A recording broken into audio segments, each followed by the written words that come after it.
you hear that? My sanity about to break while everyone I know's out on a trip on a boat. At the boarding point, do expect some queuing, especially during peak tourist hours. The process is fairly organized, but arriving a bit earlier helps you secure a better seat on the upper deck for the best views. Overall, everything runs smoothly once you're on board, and the experience feels well managed despite the crowds. Seeing London from the Thames River gives you a completely different perspective of the city.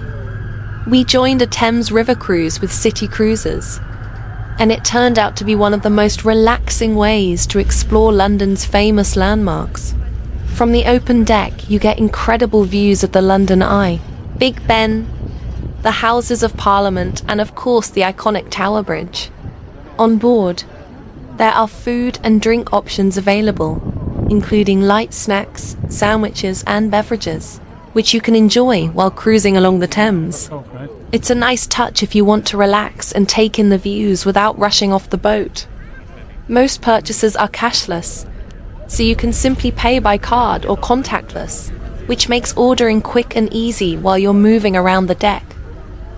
The audio guide on board shares interesting facts about the history of the city, making the experience both scenic and educational. It's especially enjoyable on a clear day when you can sit outside and take in the skyline without the usual city rush.